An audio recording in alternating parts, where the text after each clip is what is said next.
12वीं शताब्दी में आया 1192 के करीब। 721 में मोहम्मद बिन कासिम आया, चला गया कश्मीर के थोड़े जगहों से, और वो आया नहीं, तुम्हारे ही बाप दादों ने बुलाया है। यह भी इतिहास में तुम्हें बाप दादों ने बुलाया। तुम्हारी झगड़ा किससे है? तुम्हारा झगड़ा है भगवान बुद्ध की वैचारिक क्रांति से, उसको मानने वालों से है, जो बुद्ध और धर्म को मानते थे, जो सील का पालन करते थे, जो हत्या, बलात्कार, व्यभिचार, झूठ, फरेब नहीं करते थे। उनका कत्ल करने की जरूरत क्या पड़ी?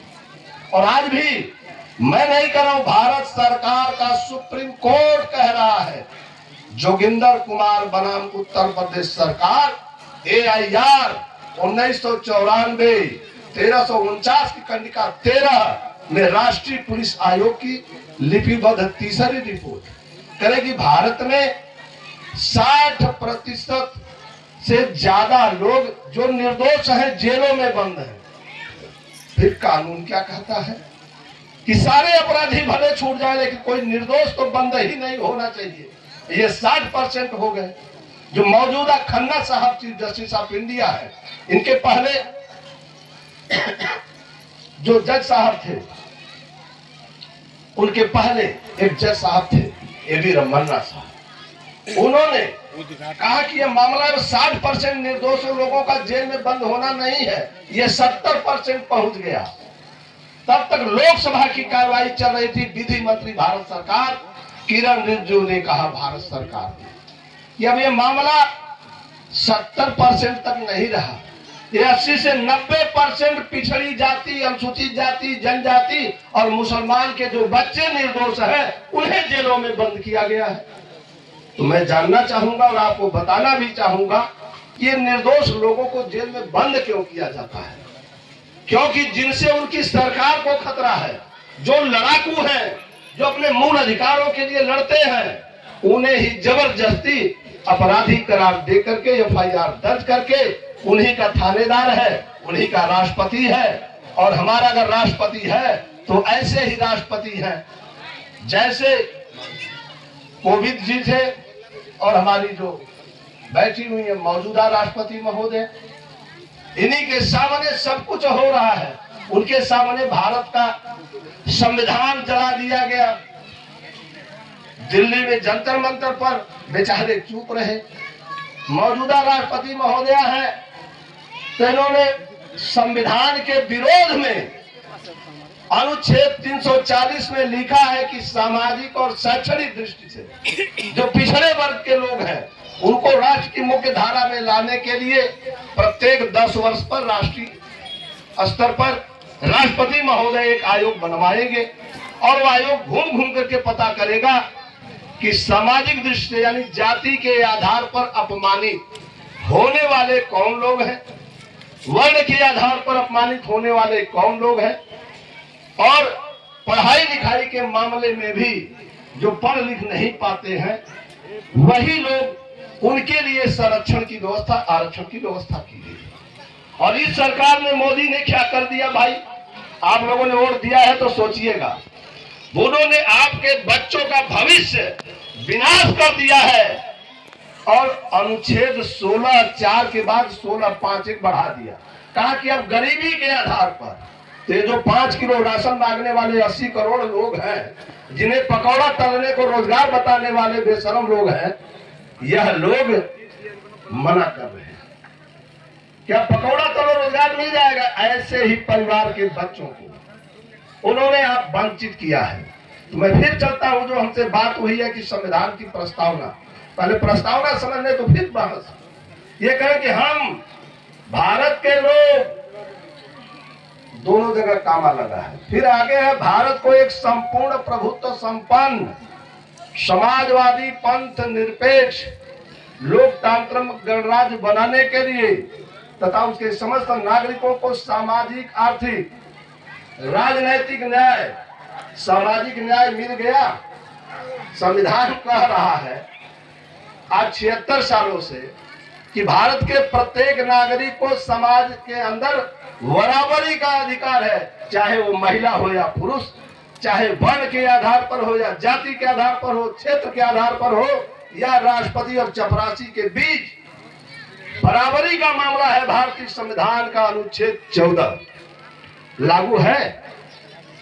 जरा सोचिए तो भाई। तो संविधान को लागू करने वाले लोग एक तरफ हैं, जो गांव के पंचायत से पार्लियामेंट तक बैठे हुए हैं, और दूसरे लोग जो बेचारे पालन करने वाले हैं। इन्हीं लागू करने वाले और पालन करने वालों के बीच एक नई बहस पार्लियामेंट से शुरू हो गई, जिसे 35 साल पहले मैंने अपने साथियों को बताया। अलग बात है कि उनकी महत्वाकांक्षा ने पूरे आंदोलन को ध्वस्त किया। मैंने उसी समय बताया था कि भारत का संविधान खतरे में है। और ये बात मैंने कैसे समझा? मैं आरएसएस की एक पत्रिका पढ़ रहा था, विश्व हिंदू परिषद की एक गीत पढ़ रहा था, उसमें इन लोगों की सारी बातें पकड़ में आ गई। तब हेडगेवार का हिंदू राष्ट्र, गोलवलकर का विचारों का गुच्छा, इसके बाद दीनदयाल उपाध्याय का सांस्कृतिक राष्ट्रवाद, और साथ में उनकी एक आध किताब और, जब उसको पढ़ा तो उसमें सीधा लिखा हुआ है कि हम लोग भारत के संविधान को नहीं मानते। क्यों नहीं मानते? पेज नंबर 292 पर भारत का राष्ट्रीय ध्वज पंडित दीनदयाल उपाध्याय की किताब है। उस किताब में लिखा है कि चक्र अंकित तिरंगा हमारा राष्ट्रीय ध्वज कैसे हो सकता है, जिसके विरुद्ध हमारे बुजुर्गों ने, पूर्वजों ने, बाप दादाओं ने हजारों साल तक लड़ाई लड़ करके ब्राह्मण राष्ट्र बनाया है, हिंदू राष्ट्र। हम उसको बचा के रखेंगे। तो मेरा भी खोपड़ी उलट के सोचने लगा कि जब तुम्हारे बाप दादों ने हजारों साल तक लड़ाई लड़ा है, तो हमारे बाप दादों ने भी भारत को अखंड भारत बनाया और सिकंदर को पराजित करके भारत को विश्व विजयी बनाया। तो हमारे बाप दादों का बनाया हुआ भारत कहां गया? तब ये बात समझ आई जिसमें मैंने कहा कि अंतरराष्ट्रीय आतंकवादी शंकराचार्य, अंतरराष्ट्रीय आतंकवादी शंकराचार्य और मौजूदा चारों शंकराचार्य सहित इसके सभी संस्थाओं के लोग आतंकवादी हैं। सांस्कृतिक राष्ट्रवाद के आईने में ये वेद लागू करना चाहते हैं, मनुस्मृति लागू करना चाहते हैं, जिसकी धज्जियां उड़ाया बाबा साहब ने, और सरेआम मनुस्मृति की होली जला दिया। मालूम है? और बाबा साहब ने इतना नहीं किया, यह भी लिखा कि मैंने मनुस्मृति की होली क्यों जलाई। ये ऑनलाइन किताब है, लिखा पढ़ी हुई किताब है। भारत के प्रत्येक मूल निवासी बहुजन को पढ़ना चाहिए। और दूसरी किताब, ये भजभज मंडली के लोग, जो माताएं बहनें पागलपन में, जो बहुजन के लोग गांव घर में पूजा पाठ करके पागलपन सवार है, इनसे भी निवेदन है कि आपको बाबा साहब का किताब रिडल्स इन हिंदुइज्म, रामायण ने कहना, राम और कृष्ण हिंदू धर्म की पहेली है, कहानी है। ये बात फिर मैं एक नई किताब पढ़ा। वो किताब कौन है? दादा चंद्रगुप्त, जिन्होंने विश्व विजेता सिकंदर के ख्वाब और उसके भतीजे कहिए, उसके चाचा कहिए, जो भारत विजय करने की कामना से सिल्लुकस आया था, दुनिया के इतिहास के पन्नों पन्नों में है। उस सिकंदर के सेनापति सिल्लुकस को मैदानी जंग पराजित किया, बंदी बनाया। और जब बंदी बन गया सिल्लुकस, तो पैरों पर पगड़ी गिरा के जान की भीख मांगने लगा, हे नाथ अब जान बख्श दीजिए। समझौता नहीं हो रहा था। तब क्या बोला कि हमारी एक बेटी है, उससे शादी कर लीजिए। तो शादी भी हो गई, और उसके बाद 4 प्रदेश दहेज में दिया। जो हमारे दादा चंद्रगुप्त को दहेज में देश मिला, 4 प्रदेश। ये इतने बहादुर है, बकरी की पोंछ जैसे मोछ रखने वाले लोग एक गाड़ी भाषण देते हैं कि हम लोग देशभक्त हैं, उसको भी नहीं बचा सके। क्या आज अफगानिस्तान आपके देश का हिस्सा है? फिर ये कैसे देशभक्त है? हमारे दादा चंद्रगुप्त ने उसको भारत का अंग बनाया था, और तुमने नालायकी में उसको खत्म कर दिया। इसके बाद भी बहादुरी की झूठे गप हाँक रहे हो, तो थोड़ी लाज शर्म तो आती नहीं। एक गाड़ी बकवास बतियाते हैं। तो मुझे लिखना पड़ा, रामधारी सिंह दिनकर के शब्दों में कहना है कि कहते हैं पाकर चंद्रगुप्त को, मगर सिंधुपति सा लहराया, राह रोकने सीमा पर पश्चिम से जब सिल्लू कस आया। कहते हैं सुन विजय कथा मौर्य राज की, बोला सारा भारत वर्ष है हो, राजा चंद्रगुप्त की जय हो, राजा चंद्रगुप्त। आज वो भारत आज अखबारों में निकला है। मोदी जी के सरकार में, योगी अमित शाह की सरकार में, दुनिया के 10 जो टॉप 10 के देश थे, सैनिक शक्ति में, आर्थिक शक्ति में, राजनीतिक शक्ति में, उस चक्र से बाहर निकल गया। इतनी दुनिया के सामने बेइज्जती हो रही है और ये बेइज्जती कराने वाले लोग देशभक्ति का सर्टिफिकेट बांट रहे हैं। तो इसीलिए मुझे जब मैंने बीएसएस की स्थापना किया 23/11/93 को, तो उसमें बहुत सारे नारे जो साथी आज लगा रहे थे वो मैंने कहा कि राष्ट्र नायक के वीर सपूतों, भारत वर्ष तुम्हारा खतरे में पड़ी हस्ती, जननी ने तुझे पुकारा है। जननी मुझे हो गया कि देश खतरे में है, आज लोगों को समझ नहीं आ रहा है। उस समय ही मैंने कहा कि संविधान खतरे में, आरक्षण खतरे में, आजादी खतरे में, राष्ट्रीय ध्वज खतरे में। तो हमारे साथियों को लगता था ऐसे ही पागल था। मेरे बिरादरी के राष्ट्रीय अध्यक्ष महोदय ने कहा ये क्या बकवास की बात करते, और बकवास की बात करने वाले जब हटाया गया रुपए पर से लाल चिन्ह, तो बेचारे दिल्ली के जंतर मंतर में धरना करने पहुंच गए। हम कहें नालायक, इतनी खोपड़ी तुम्हारी उल्टी है कि तू लोग वोट दिलवाता है भाजपा को, सरकार बनवाता है, और जब महाविनाश होता है तो चीखते और चिल्लाते हो। ऐसा कोई महामूर्ख ही कर सकता है या बेशर्म निर्लज्ज कर सकता है। जिस व्यक्ति को आगे और पीछे के इतिहास का ज्ञान नहीं, उसको राजनीति पहले नंबर पर नहीं करनी चाहिए, करना ही नहीं चाहिए, समर्थन में खड़े होना चाहिए। क्यों? क्योंकि डॉक्टर अंबेडकर ने कहा कि जिस समाज के लोग अपने बुजुर्गों के इतिहास को नहीं जानते हैं, वह समाज कभी हुक्मरान नहीं, शासक नहीं बन सकते। क्या हम इतिहास जानते हैं? क्या हमें हमारे पूर्वजों के साथ जो छल किया गया उसकी जानकारी है? और जानकारी अगर है आपके पास, तो क्या कुछ पढ़ लिख करके तैयारी भी है या लफादी भरा भाषण है? इस बात को समझने के लिए सभी साथियों को विशेष निवेदन कि आप एक बार भगवान बुद्ध और लोहित सूत्र का एक बार जरा सा पढ़िए, और इतनी गहराई से पढ़िए। उसमें 4 प्रकार के गुरुओं का वर्णन है। 3 प्रकार के गुरुओं की निंदा करने की बात कही गई, आलोचना करने की बात कही गई, और उनको धक्के मार के उलट देने की भी बात कही गई। स्टार्ट करो। लगता है कि कहीं से डायरेक्शन होगा। लाइट कटा, कहाँ तो काटा गया है ना, वो कटा थोड़ी है। तो बाबा मनुष्य की औलाद को कहाँ बर्दाश्त, वो बर्दाश्त नहीं करते।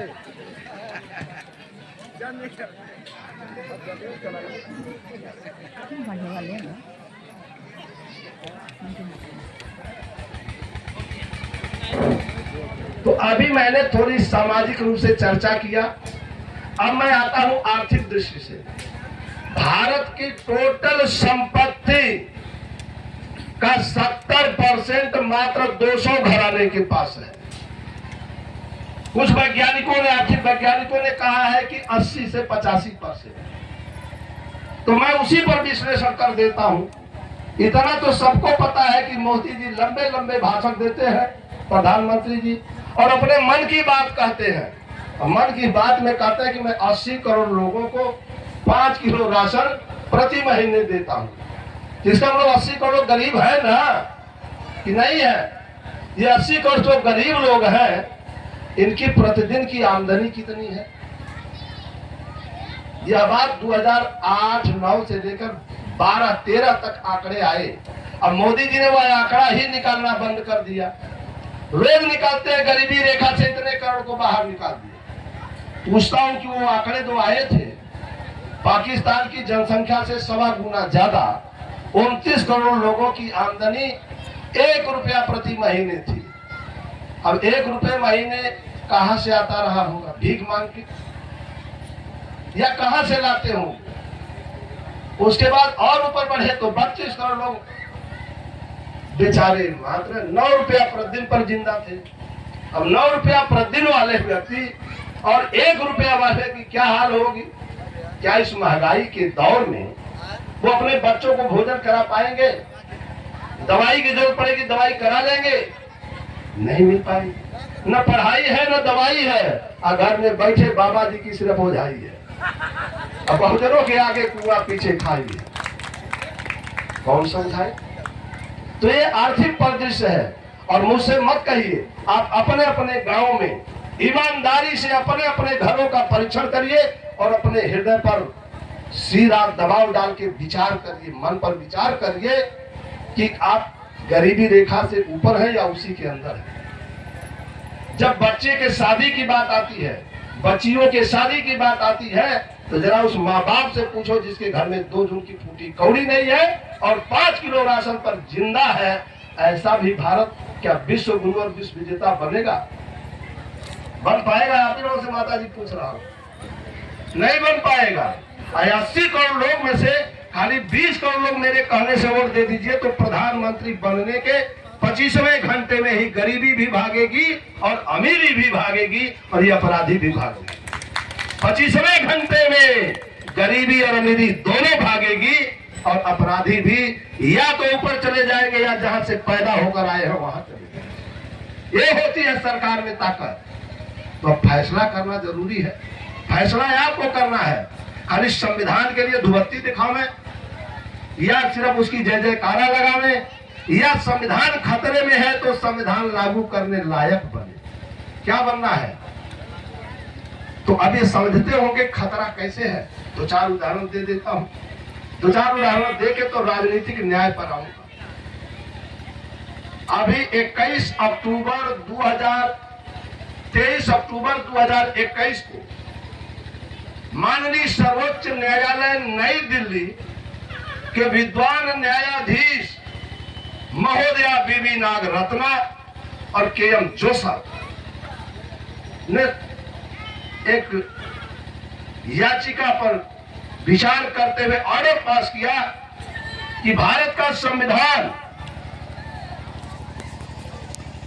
जो लिखा हुआ है, राजनीतिक न्याय, विचार, अभिव्यक्ति, विश्वास, धर्म और उपासना की स्वतंत्रता, प्रतिष्ठा और अवसर की समता प्राप्त कराने के लिए तथा उन सब में व्यक्ति की गरिमा और राष्ट्र की एकता और अखंडता सुनिश्चित करने वाली बंधुता बढ़ाने के लिए, बंधुता माने प्रेम, व्यवहार, भाईचारा, यही परिवार की एकता का आधार है और देश की एकता का। अगर घृणा और नफरत बढ़ेगी तो परिवार या देश टूट जाएगा या बचेगा?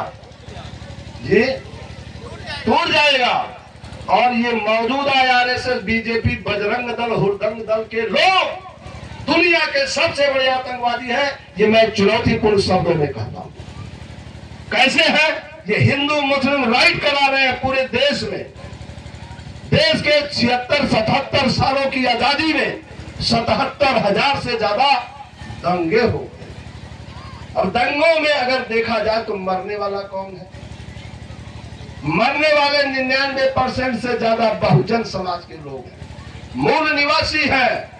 और इस दंगों को रोकने के लिए जो कानून बना है, 4-5 कानूनों को गिनाता हूं, तब इन राजनीतिक दलों के षड्यंत्र को समझना जरूरी है या इनके पागलपन को भी।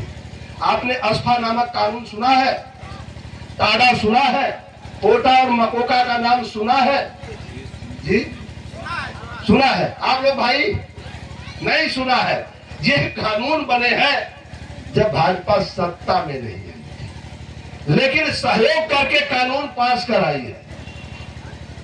ये टाडा, मकोका, अस्फा, मकोका, पोटा जैसे कानून।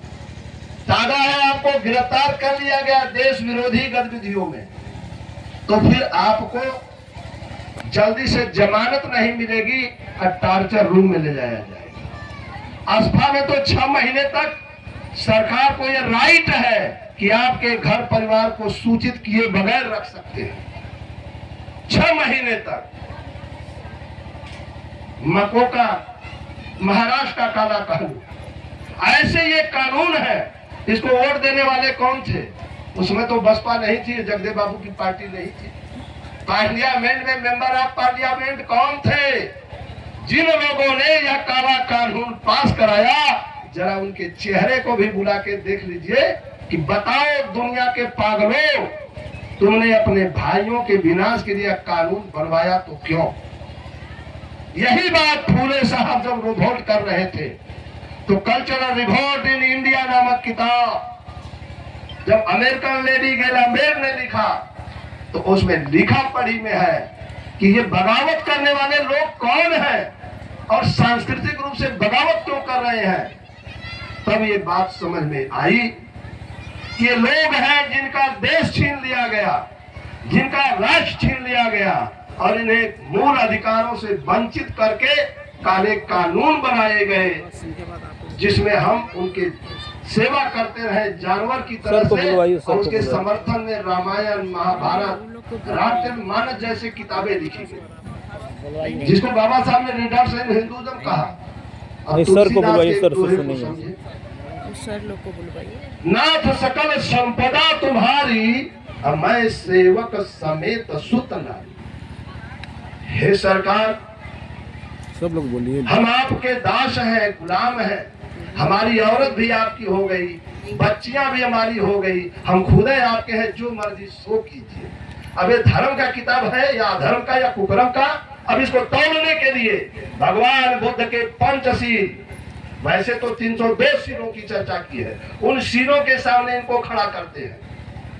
अंगुलीमाल तो डकैत था, अपराधी था, नरमुंड पहनता था, उसको भगवान बुद्ध ने समझदार बनाया, भरोसा दिलाया और दिला के अच्छा इंसान बनाया। उसके साथ आम्रपाली जो गणका थी, जो वेश्या थी, उसको भी बहुत भिक्षुक बनाया। लेकिन ये महोदय रावण महाराज का सर उड़ा डाले, अंगुलीमाल का अंगूठे कटवा लिए। इतने बड़े समझदार लोग हैं और भगवान कहलाने के अधिकारी हैं या नहीं, तो यह तुलना का विषय अलग है। तो साथियों, हम अपनी चर्चा फिर करते हैं कि हमें व्यक्ति की गरिमा का ख्याल रखना चाहिए। विचार और व्यक्ति, क्या राजतंत्र में बोलने की हिम्मत थी? हमारे अर्जुन भाई पारी से आए हैं, सादर वंदन करता हूं कि जो बड़े बुजुर्ग हैं उनसे आप लोग सुने होंगे या स्वयं भुक्तभोगी होंगे कि क्या गांव घरों में आप अपनी खटिया और चारपाई पर बैठ पाते थे? नहीं बैठ पाते थे। क्या उनके सामने बोलने की हिम्मत थी? नहीं थी। इसलिए मुझे एक बात लिखना पड़ा कि सितमगरों से तुम लड़े थे, यानी जुल्म करने वालों से तुम लड़े थे, सितमगरों से तुम लड़े थे, यह गुनाह था। क्या यह गुनाह था लड़ना? नहीं। अभी मुड़ी ला रहे बड़े भाई। सितमगरों से तुम लड़े थे, क्या यह गुनाह था? और खड़े थे उनके रूबरू, क्या गुनाह था? गुनाह था तो लड़े ही क्यों? रूबरू लड़े ही क्यों? जुबान रोटियों से जुड़ गई, यह गुनाह था। गुनाह था तो लड़े ही क्यों? अरे जमहूरियत की साहिबा के तालिबा किताब के भटक गए हैं साथियों कदम, ये इनकलाब, वो इनकलाब जो शोषित इनकलाब का पैगाम जगदेव बाबू ने दिया, वो पैगाम से तुम भटक गए। और जब से भटके हो, विभिन्न दलों को तुमने आजमाया है। आजमा लिया कि नहीं? आजमा के देखा तो जगदेव बाबू ने नारा दिया था कि दो बातें हैं मोटी मोटी और सबको चाहिए इज्जत रोटी। यही बात संविधान की प्रस्तावना में है। सामाजिक और आर्थिक न्याय मिलना चाहिए, मिल गया। पिछड़ी जाति के लोग सरकार चलाए, अनुसूचित जाति की चलाए, जनजाति की चलाए, क्या गरीबी खत्म हो गई? ऊंच नीच खत्म हो गया? तो नहीं खत्म हुआ। तो फिर मित्रों, आपको सोचना होगा कि जो तुम रास्ता चुने हो, जिन लोगों के पीछे जा रहे हो, इनसे अब वह क्रांति होने वाली नहीं है। जगदेव बाबू ने लिखा है, सुनिए क्या। शोषित इनकलाब, शोषितों का राज, शोषितों के द्वारा शोषितों के लिए हम करेंगे, और जरूरत पड़ेगी तो इसके लिए हम जान की भी बाजी लगा देंगे। तो उन्होंने कहा सो कर दिया, लेकिन जो लक्ष्य दिया वो क्या दिया कि 90% शोषितों पर से 10% शोषकों के सरकार का खात्मा करेंगे। और ये सरकार का खात्मा गांव से लेकर दिल्ली तक हो गया। अब्दुल भैया नहीं हुआ। अरे सरकार तो लालू जी भी की रही, इधर आप लोगों ने नीतीश जी की भी बनवाया, मैं बड़ा मना करता रहा, लेकिन लोग हमें को पागल समझा रहे थे। तो मैं यही सोच के शांत हो गया कि इन बिगड़े ख्यालों में भरे खुशियों के लच्छे हैं, हमें पागल ही रहने दो, हम पागल ही अच्छे। मैं उसी समय मौन हो गया कि किसको समझाऊंगा, कोई नहीं सुनने वाला है। तो दूसरा बात जगदेव बाबू ने कहा कि इज्जत, रोटी और रोजगार की 90% बहुजनों के साथ साथ 10% शोषक समाज को भी गारंटी दूंगा। तुम्हारे भी माँ बहनों की, बेटों की इज्जत होगी और रोटी रोजगार भी सुरक्षित रहेगा। ये दूसरा संकल्प जगदेव प्रसाद का था। और तीसरा, पढ़ाई और दवाई की सबको मुफ्त व्यवस्था हो। चौथे नंबर पर था कि देश की धन धरती का बंटवारा बराबरी की बुनियाद पर कर दूंगा। क्या हो गया ये सब? अरे भाई, तो हम तो पिछड़े वर्गों की सरकार बनवाई, दिल्ली में भी पहुंच गए, हुआ क्यों नहीं? इसका तो बहस होनी ही चाहिए। यही न बात है कि संविधान आज खतरे में है, तो इसका जिम्मेदार कौन है? वोट तो हम ही देते हैं, तो जिम्मेदार कौन है? जो जगदेव बाबू ने जान की बाजी लगा दिया और हम हैं मलाई खाने के लिए, और आप लोगों को पीढ़ी दर पीढ़ी गुलाम बनवाने के लिए लफाजी भरा भाषण देने आ भी गए। न हमें लाज आती है, न सुनाने वालों को लाज आती, न सुनने वालों को। क्या कहे? तो मैं अपनी बात आगे बढ़ाया। जैसा भी सोच रहा भैया आप लोग, जो मुख्य बात आई है कि जो बीबी नाग रत्ना और के.एम. जोसेफ साहब ने फैसला दिया, उसमें कहा कि देश के किसी भी कोने में अगर सामाजिक वैमनस्य से बढ़ाने वाला कोई भाषण देता है, न्याय के विरोधी भाषण देता है, तो उसको उस थाना पदाधिकारी की जिम्मेदारी है और उस सरकार की जिम्मेदारी है कि बिना किसी के प्रार्थना पत्र दिए ही उस व्यक्ति के खिलाफ तत्काल राष्ट्रद्रोह का मुकदमा कायम करके जेल के सिकजों में भेजा था। हुआ एक आध FIR कहीं हुआ? 2022 और अभी तक नहीं हुआ, तो क्या इन लोगों से समझते आगे हो जाएगा? नहीं होगा।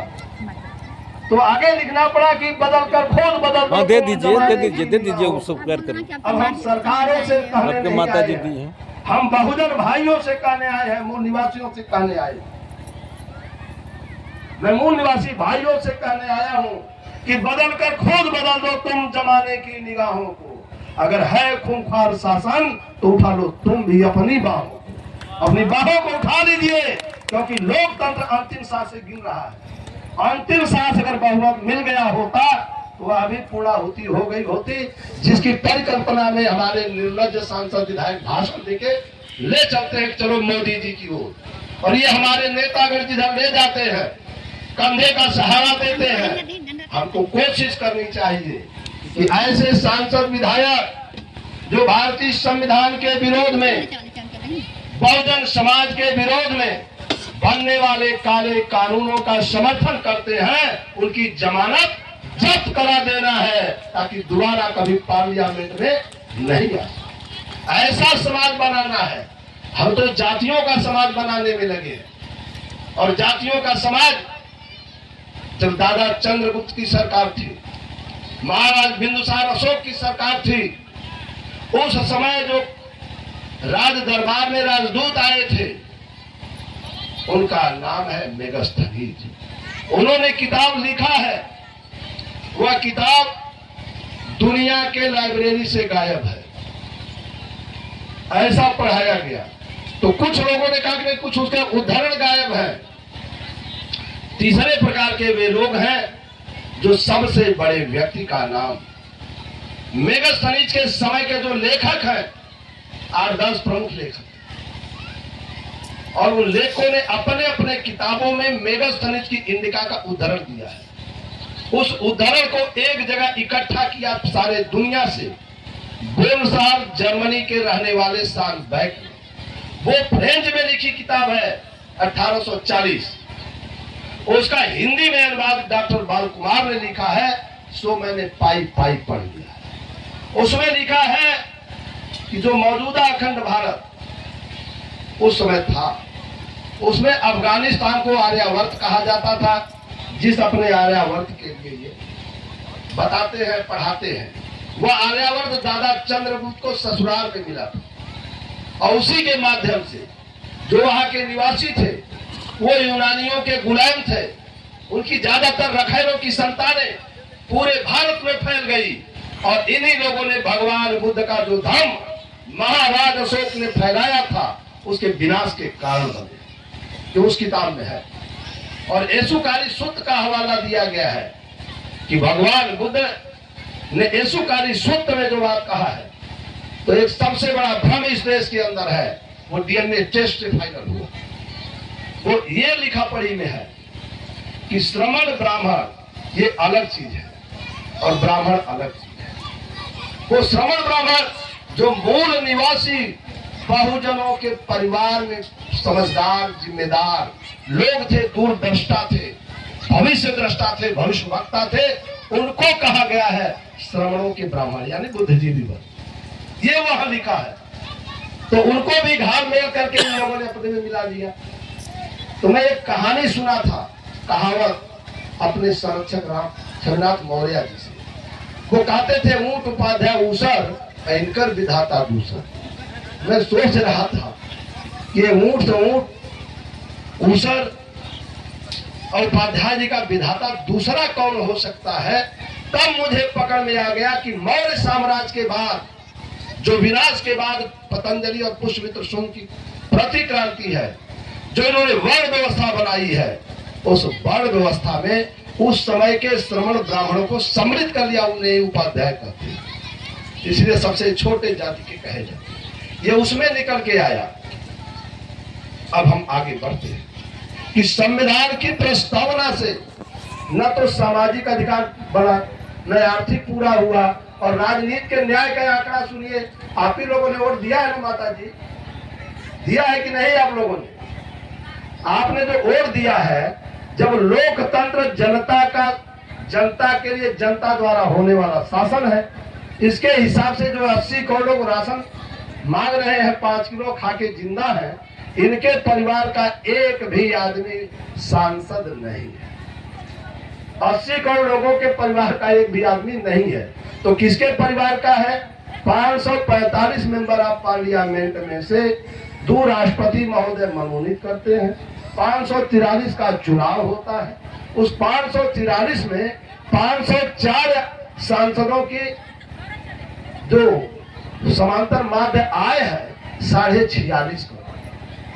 जो 504 सांसद हैं 46.5 करोड़ संपत्ति के मालिक हैं। ये एडीआर की रिपोर्ट में लिखा है, जो इलेक्शनवाद की रिपोर्ट है। 39 लोगों के पास उससे कम है। अब सवाल उठता है जगदेव बाबू के शब्दों में, पूंजीपति जिसे मार्क्स ने कहा कि गरीबों का भला नहीं कर सकता, तो शोषित इनकलाब के लेनिन जगदेव बाबू ने कहा कि क्या बाघ बकरी की रक्षा कर सकता है, कुत्ता मांस की रखवाली कर सकता है, बिल्ली दूध की रक्षा कर सकती है, घोड़ा घास से दोस्ती कर सकता है। और ये बात भारत में ही नहीं, दुनिया के देश जो अमेरिका सबसे बड़ा आज दादा कहलाता है, और उसका काउंटर करने वाला जो रसिया है, रूस के पालगार लेविन और प्रोफेसर एफ थॉमसन जानवी जो अमेरिका का चोटीदार शास्त्री थे, दोनों लोगों से पूछा, उन्होंने पूछा सबसे पहला क्वेश्चन कि जगदेव बाबू आप कम्युनिस्ट क्यों नहीं है? तो जगदेव बाबू ने कहा कि इंद्रदीप सिंह, चंद्रदीप सिंह, चंद्रशेखर सिंह जैसे कुलाक और जाट कम्युनिस्ट पार्टी में भरे पड़े हैं, इसलिए मेरे जैसा आदमी कम्युनिस्ट नहीं है। पूछा कि क्यों? तो कहे कि एक तो लाखपति, दूजे करोड़पति चढ़ा नीम के पेड़, एक तो करेला दूजे नीम के पेड़, करेला खुदे तीता होता, उससे ज्यादा नीम की तीताई है। एक तो इनके पीढ़ी दर पीढ़ी बाप दादे सामंत रहे, शोषक रहे, और आज भी कम्युनिस्ट पार्टी के नाम पर मूल निवासियों को धोखा दे करके वोट लेके सरकार में यही है। इसीलिए मुझे अलग से शोषित दल बनाने की जरूरत पड़ी। अगर कम्युनिस्ट पार्टियों का नेतृत्व मूल निवासी बहुजनों के सर्वहारा के हाथ में होता, किसान कामगार मजदूर के हाथ में होता और लोकतांत्रिक तरीका कायदे से होता तो मुझे शोषित दल बनाने की जरूरत नहीं। तो पूछा फिर भी क्यों? तब उसी से पूछ दिए जगदेव बाबू, क्या अमेरिका का शासक वर्ग इनकलाबी हो सकता है, कम्युनिस्ट हो सकता है? वो घबरा के कहा नहीं, ऐसा कभी नहीं हो सकता। अमेरिका कभी इनकलाबी हो नहीं सकता, साम्यवादी हो नहीं सकता। ये जगदेव बाबू से सवाल जवाब। तो गंभीर प्रश्नों पर साथियों गंभीर होकर बहस। मैं राजा राम बाबू की बातों को सुन रहा था। ये सच है कि बाबा साहब ने जो किताब लिखी बुद्ध अथवा मार्क्स, तो बाबा साहब ने बुद्ध को बैठाया राष्ट्रपति के सर के ऊपर, राष्ट्रीय ध्वज में अशोका दी ग्रेट का धम्मचक्र लगाया और राज मुद्रा में सिंह की लाज। और यह बात 22 जुलाई 1947 को संविधान सभा से फाइनल हुई कि संविधान के माध्यम से राष्ट्रपति, प्रधानमंत्री का मंत्रिमंडल और विभिन्न प्रदेशों की सरकारें, मुख्यमंत्री, राज्यपाल वगैरह मिलकर बौद्धमय भारत बनाएंगे। और बौद्धमय भारत का मतलब 5 शील का पालन करने वाला समाज बनाएंगे। क्या बन गया? बंधुता आ गई, मृदुता आ गई, हे भो हरे आदि शब्द खत्म हो गए। साथियों आज भी वैसे है। तो आप चुप बैठे हो और आपका दुश्मन जिसने संविधान बन के तैयार हुआ 26 जनवरी 50 को घोषणा हुई, उसी दिन आरएसएस के मुखपत्र और नाइजर में छपा कि हम जब बहुमत में आएंगे तो हम तिरंगा भी हटाएंगे, संविधान भी मिटाएंगे। ये उन लोगों ने घोषणा किया। इसलिए हमें लिखना पड़ता है कि संविधान उस जीवन पद्धति का प्रतीक है जिसे किसी भी राज्य की जनता अपने भावी भविष्य के लिए, अच्छे भविष्य के लिए उसे स्वीकार करती है। सारे लोगों ने स्वीकार किया, लेकिन लागू करने का मौका जब कांग्रेस के माध्यम से, कम्युनिस्ट के माध्यम से, थर्ड मोर्चा के माध्यम से बड़ी जाति वालों को मौका मिला और बहुजनों में पागल, जैसे हमारे यहाँ उत्तर प्रदेश में अड़गड़ानंद के चेला गड़गड़ानंद, ये बिचारे बताते हैं गीता बड़ी धार्मिक पुस्तक है, जबकि डॉक्टर अम्बेडकर ने कहा कि मौर्य साम्राज्य के विनाश के बाद, बौद्धमय भारत के सत्यानाश के बाद लिखी गई किताब गीता काउंटर रिवलेशन की किताब है।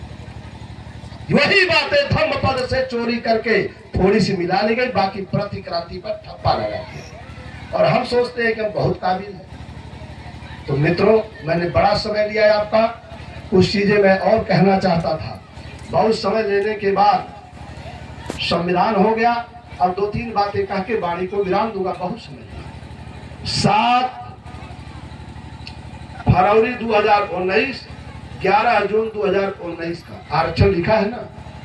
7 फरवरी 2019, 11 जून 2019 को 2 सुप्रीम कोर्ट के फैसले आए हैं।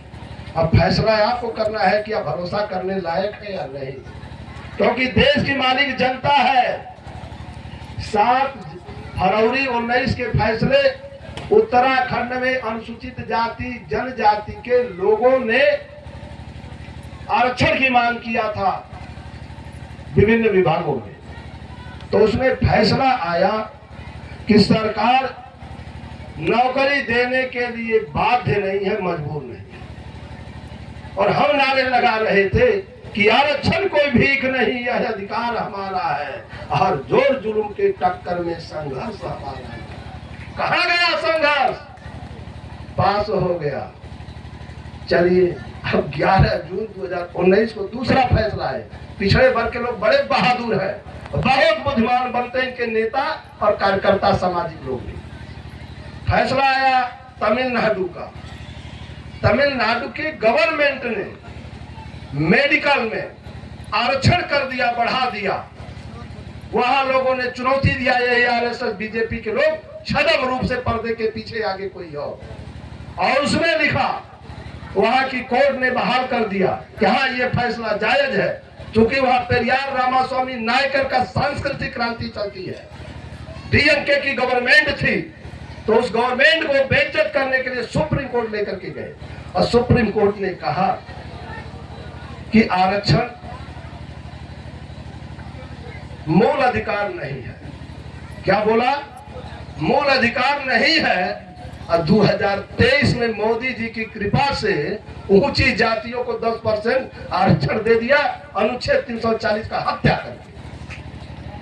मतलब इतनी भी समझ नहीं पार्लियामेंट मेंबरों को कि संविधान क्या कहता है, हमारी जिम्मेदारी क्या है।